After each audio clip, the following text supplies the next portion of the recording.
Hello, ladies and gentlemen. This is your girl Mitzi, and this is Mitzi. Let's think about it. Today, we are thinking about transformational coaching and embodiment practices.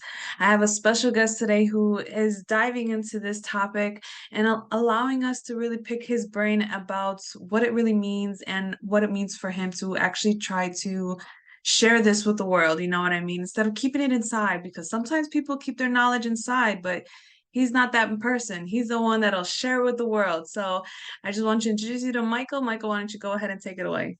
Mitzi, thank you so much for having me on your show. And I think this is quite fitting.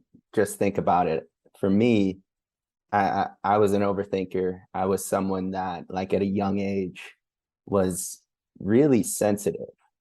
And no one Yeah. really taught me how to be with my sensitivity. And at that time, as a man, I was drawn to sports. So there was like two sides of me that were I don't want to say they just didn't really have a relationship that fit one Yeah. another. So I masked over my sensitivity with sports, and then in adolescence it became it became all the insecurities of a adolescent boy that was trying to figure out how to adjust with all these different Changes. hormones. Yeah. And during this time, I actually developed a hunchback. So I developed this spine disease called Shorman's disease. And if one can think of like Quasimodo, Yeah. that was the image I held in my mind. And doctors told me that this spine disease was permanent. And I loved playing sports. I loved playing baseball and hockey in particular, and there were two rotational sports. So long story short, I ended up having 8 years of debilitating back pain, which Mhm. which got me into human performance. So I Oh, loved studying strength and conditioning, human performance. How does the body optimize itself? And along the way, I ended up getting a dream job with the Arizona Diamondbacks. I thought it oh, was my nice. dream job. I was like, oh, this is it. This is exactly what I've been working for my entire life. I think at the age of 14, I created this dream where I'm going to work with professional athletes. Right. And it was 2000 and it was like 2018. I got introduced to Dr. Joe Dispenza. I don't know if you know Dr. Joe, No. but he's into meditation. So he blends East and West Oh, philosophy okay. together to help people free themselves, to heal Okay. themselves, to introduce them to our innate intelligence within us. Okay. And he ended up healing his spine from meditating. He was in a race, and he was in a triathlon race, and he ended up getting hit by a Bronco going 55 and had compression fractures up and down his spine, pinched his spinal cord. Doctors said he'd probably never be able to walk again, that he would need a certain surgery. Yeah. And he said if he was anyone else, he would have went with the surgery, but he vouched to meditate, and he thought of the power that created the body can heal the body. And Yes. he said if he got this right, he would spend the rest of his life helping people heal themselves and learning about the mind body connection. And Yeah. so I started meditating immediately. One of my athletes sent me this podcast. I started meditating, and I realized that this inner world was far more vast than anything I had been studying prior to that. So for me, I dove into meditation, I dove into inner transformational work, self-limiting belief work, emotional intimacy, breath work. I mean, I've I've gone down the rabbit hole, and so now I'm 31 years old, and I'm an inner transformational coach. So I went from high performance, more um, physical training to more inner energetics training. So I help people realign their inner worlds to really free themselves. Like Yeah. I think for me, I just wanted to feel peace. And Yeah. the I, first I time I felt peace was meditation. So yeah. I know I've heard that before too, that once people started meditating and once they started doing the like breath work and they started doing yoga and they started basically refocusing their mind, because that's basically what you're doing. You're refocusing your mind on something specific or just yourself, and I feel like once people really are able to do that, it is a different skill, because there's so much chaotic going around. And when I was reading your website, you said a monkey brain to a monk's brain. And I had to Yeah. think about that for a second. I was like, what do you mean a monkey brain? And I'm like, oh, think about a monkey. They're all over the place, so it's not wrong. You know what I mean? What you stated is not wrong because society lives in that monkey mindset where they're jumping around from one thing to another, and they're in fear, they're in anxiety, they're in depression, they're in this constant go, go, go where they don't even take a second to even think or even breathe. You know what I mean? They can't even hear themselves talk to themselves to try to calm themselves down anymore because of how chaotic they allow the world to be. Um, so the fact that you were able to get to that transition, and I know you said it took 8 years, for you to heal yourself completely, but do you think giving yourself time is the biggest key to able to be able to obtain that type of mindset? Yeah, that's a good question. So like 8 years, I was in debilitating back pain. So the healing journey, I feel like really started after back surgery at the age of 22, 23 years old.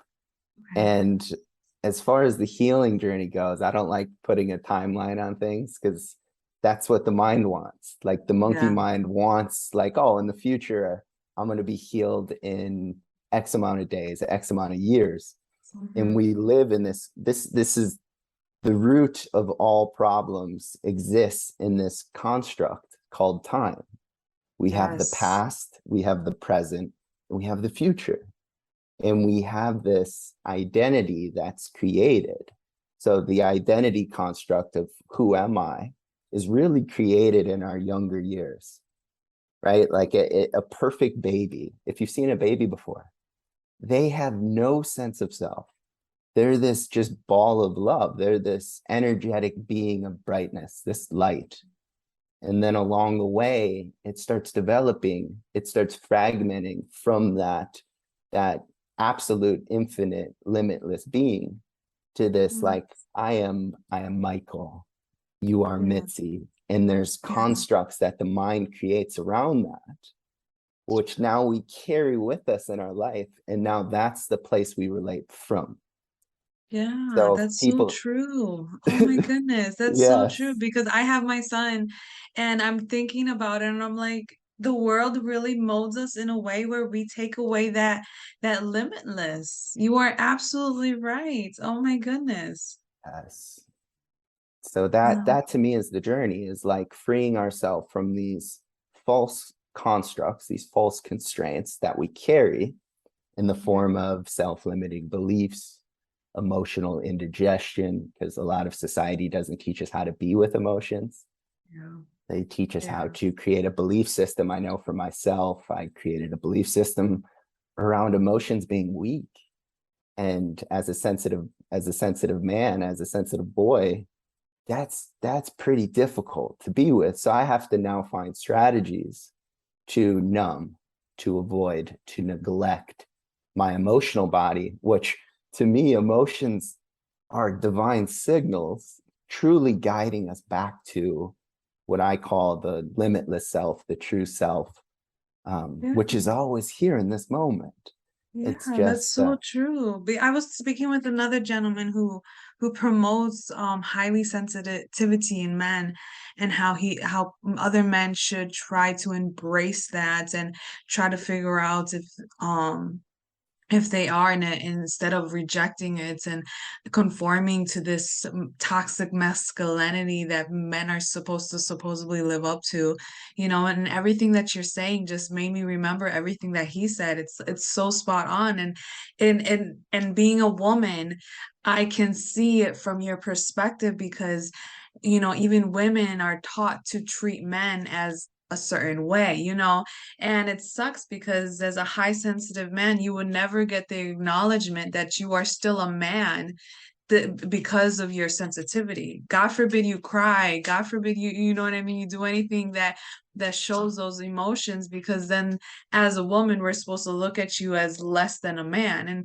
And I think that's one thing that I try to let people know too, is that that's not right, because you are still a human being and your emotions still are valid. Your emotions should be as valid as women's emotions. And I don't think it's fair that women proclaim that men need to identify and accept our emotions, but yet we can't do the same for them. So I think that's very nice for you to bring up and to speak up, because I think that is very important.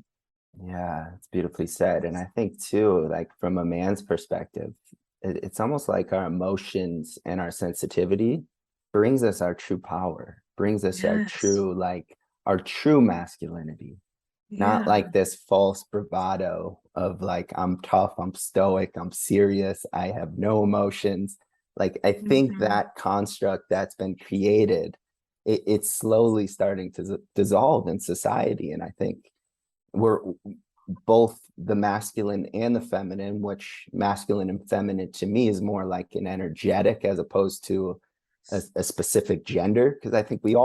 we all carry the masculine, we all carry the feminine. And when I Hmm. use masculine, I'm speaking to that aspect of self that's unchanging. So that aspect of our experience that was present when we were 5, present when we were 10, and it's still on this call today. So that to me is the quintessential masculine essence. We could call it awareness. Like try not being aware.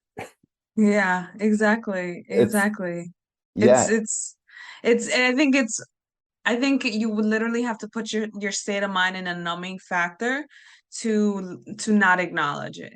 yes. And I think that's the thing. A lot of people just have their mind in a numbing, like constant routine set and default factor, that they don't allow themselves to actually embrace everything that they are, and it's hard for them to find their true self or just live in that true self, like you were saying. So being a transformational coach and sharing with those embodiment practices, what do you look for, or what do you necessarily do you with each client? Is it specific, or is it just like you have a certain like questionnaire and you have them fill them out so you know what they're needing? Yeah, I mean, I start, they fill out a questionnaire prior to getting in a coaching container, but every one of us is so unique and we're all carrying different quote unquote problems, different goals, different intentions. We want to do different things in the world. So all of my coaching calls are just in the moment. I don't I mean I've taken plenty of training to get to a place within myself where I trust my intuition to just be a guide. My one job is to guide people back to themselves and to guide people back to their true power, which I think for so many people, we've almost given away our power. Not almost, we have. We make other people responsible for how we feel. And it's not that it's wrong to make other people responsible for how we feel. It's just not a powerful place to stand. Correct. And so I think I offer a perspective that allows people their full humanity, allow themselves to embrace the unpleasant textures of our experience.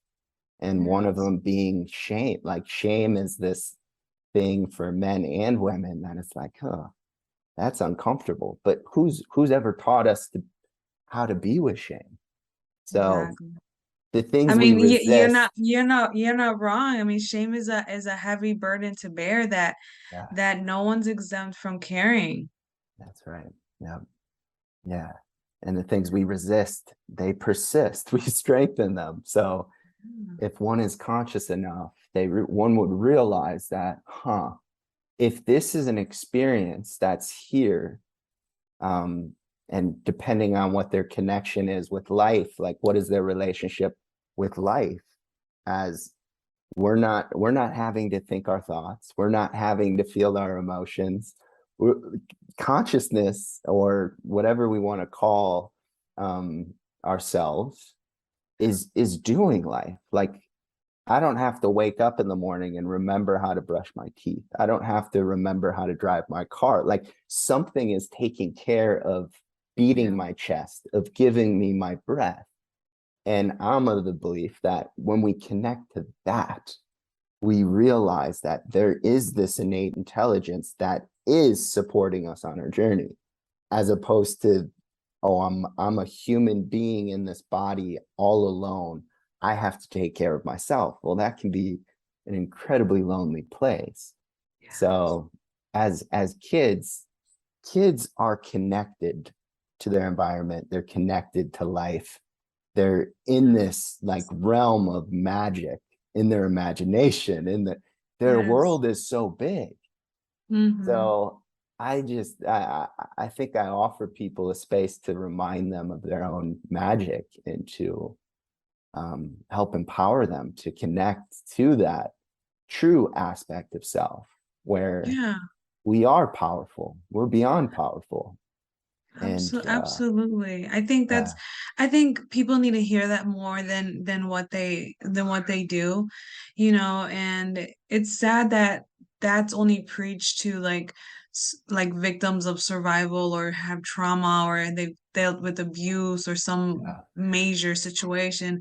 They always say take your power back, but I think everybody just needs to take their power back, you know? People don't realize that just because you haven't gone through something traumatic doesn't mean that you're not giving away your power to something or to someone, you know? And I think just hearing what you have to say and the way that you said it so beautifully.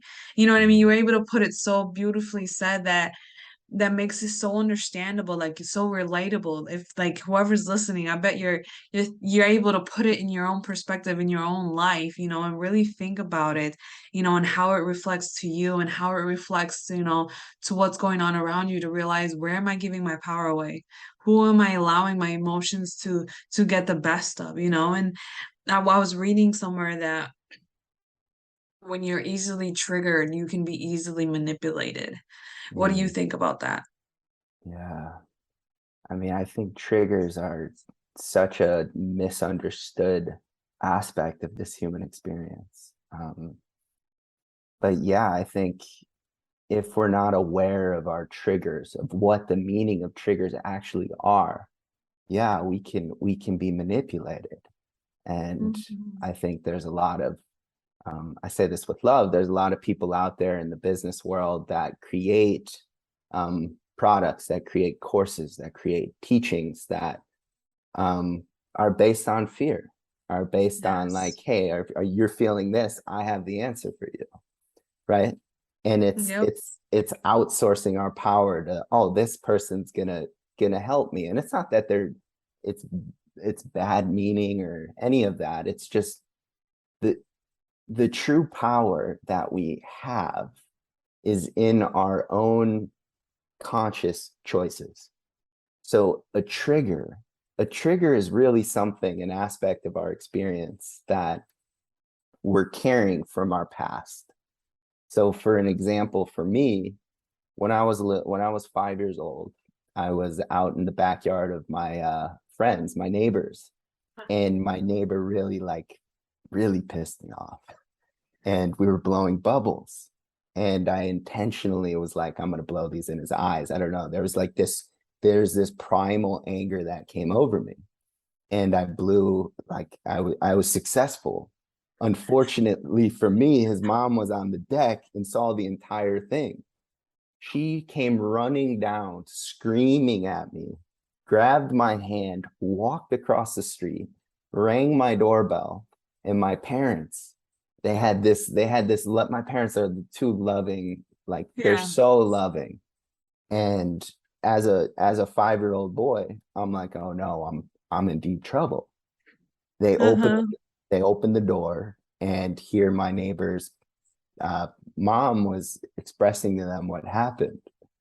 And all I wanted as a 5-year old was just to assure reassurance from my dad specifically that it was okay. that I was Yeah. okay.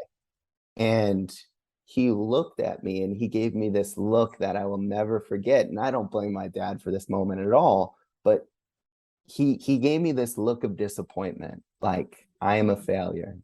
I am not accepted. And from that moment, that now became my identity, is who I am is not accepted. So Mm, for me, social settings, going to different social events, or even meeting new people, I would carry this belief in the form of a lens perception of who I am is not accepted. So I was always searching for acceptance from people outside of me. yeah. And when I truly got that was not, I picked up that belief from an event that didn't mean who I was not accepted. All that happened there was my dad gave me a look and I interpreted it as who I am is not accepted. And Yeah. we do this. And now this becomes how we form our identity.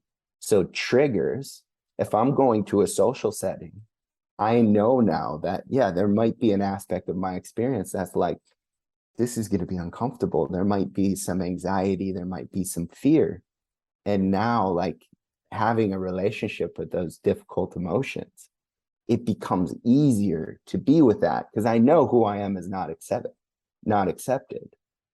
And so for me, going into those deep self-limiting beliefs, those deep-seated self-limiting beliefs, and having a relationship with them, and looking at them and seeing what they are, seeing what they do to our physiology, seeing what it does to our mind, what are the Yeah. conversations up here, and disentangling from them, freeing ourselves from them so that we can move a little bit cleaner and a little bit stronger in our future, and realizing that our triggers are showing us where we're not free. They're not showing Yes. us anything like personal. They're just showing us where we're holding on to this personal identity that is not true. And Yes, that's that's so how we true. free ourselves. So triggers are really gifts that we offer ourselves, though they're uncomfortable, though they may be unpleasant, like extremely unpleasant.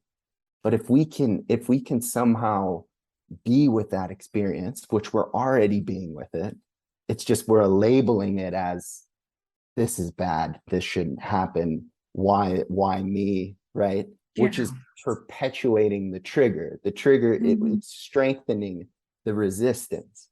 So the more we can just allow and accept our conditioning, our programming from our past, we can now move as a freer version in the future. Yeah, So yeah. that's true. I love the way that you break things down.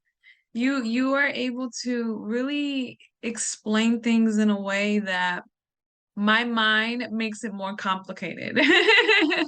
Like I feel like I make things more complicated than what they actually are. And when I break it down, it's like a hot mess, but it makes sense. You know what I mean? At the end of the little Yeah. maze, it's still I get to the final place of where everybody's at, and that makes sense. But I feel like I took myself too long to get there. But then the way that you are able to explain it is just like you're like boop boop, just the A to B, and you make it so much easier. That's oh my goodness. I guess my next question is gonna be I know you said you took different forms of therapy and different forms to feel this transformative like difference for yourself. Which practices would you say helped you the most, if Mm, that makes sense? yeah, yeah. I mean, I think it's difficult to pick just one because I guess your top three. What would be your top three if you could? they all like weave into this. Like for me, the number one practice that has helped me the most direct practice to begin to start freeing myself from a lot of these uncomfortable feelings, emotions, this identity that I was carrying Yeah. is called self-inquiry. So contemplation. And a contemplative question could look like, who am I? So let's make this very practical for people. If they're experiencing a moment where they get triggered, the contemplative question could be, who is this person that feels triggered? And Mm. going within and actually starting to take a look under the hood, as opposed to getting in a fearful state. A lot of us, we get in a fearful state, and this is what fear does. It's like we drink too many, it's like drinking too many drinks, right? There's this neurochemical flood where it becomes very disorienting. I can't think, I don't know Yes. what's going on. It's like, if one can just slow down just enough and ask the question, who is this? What part of me can't be with this experience? And now it turns the situation, as opposed to making the outer world responsible for this fear, it puts one in their own driver's seat of like, hey, this out, anything could be happening out here, right? I could get caught up in traffic and have this serious road rage. And I can now identify as someone who has road rage. But Yeah. doing the work, contemplating like, why am I really getting upset here? Why am I really getting angry? Well, I probably have unprocessed anger, which is a different conversation. But this person can cut me off and I can be perfectly at peace. Like, oh, this person cut me off. That's fine. So the contemplative practice really helps one. Like for me, the question, what would it be like to be in a place of peace, regardless of what's going on around me? That question intrigued me so much, because Yeah. it was like, that was not my experience. My experience was not peaceful at all. So asking questions are the doorway into freeing ourselves from this imaginary belief of who I am is not accepted. And Yeah. so that's been the most powerful practice. And then transformational coaching, I've had many coaches, and meditation. So meditation, contemplation kind of go together. But also breath, and I'll breath is like this one thing that's in all of our experiences. And if we get triggered into a state of stress or a fight flight state, sometimes known as the sympathetic nervous system, that brings up a cocktail of like, my heart's beating, my palms are sweaty, just becoming aware of what's happening internally when we are in a fear state. We now slowly start to consciously train ourselves out of that fear state just by consciously breathing. It's So true. It's true because I practiced breath work when I lived in Florida. I met a coach and she was like, "This is gonna help for you," and I was like, "Okay, let's try it out," because my anxiety was up the wazoo when I lived down there, and when I tried it. It was a different experience. It was so different. It's like I literally was calm and and now every time I feel my anxiety boiling, I just start I take a deep breath and I start counting and I just let it go and I focus on breathing. And I realize that once I focus on breathing, it's a whole different momentum after that. Like my whole entire day has changed where I'm a lot calmer. I'm able to function. I'm able to do everything. So I absolutely agree with you. Breath work is does really help, just to just breathe again, to remind yourself to just breathe. And I think that's very important. And I don't want to lose you in mid conversation because I know time's wrapping up. So I guess to start wrapping up the show, what would be some great advice that you could leave myself or my audience with? mm, well, first of all, this conversation has been like so jam-packed with just amazing questions, and you do such a beautiful job of holding a space um for your speakers. Like, I feel so held by you right now, which to me, that is like the most important thing, is safety. Thank And you. safety to me is that it's that place within us that is at peace regardless of what's going on around us. So no matter how much chaos is in our experience in our life, there's an aspect of ourself that is completely still and at peace, and it's always available for us. It's always within us. And if we cultivate a relationship with the part of us that doesn't feel safe, because inevitably we all have some degree of not feeling safe until we do this deep inner work to really cultivate a relationship with ourselves. um, it changes our experiences and the way we relate to other people. Because if we're at peace within ourselves, other people will like, it's like a magnet, because Yes. people want that within themselves. Mhm. So the more we focus on ourself, which some people are, oh, that's selfish. Why? Like, no, it's the most unselfish thing we can do, is Absolutely. become less of the idea of who we are, be more of who we actually are.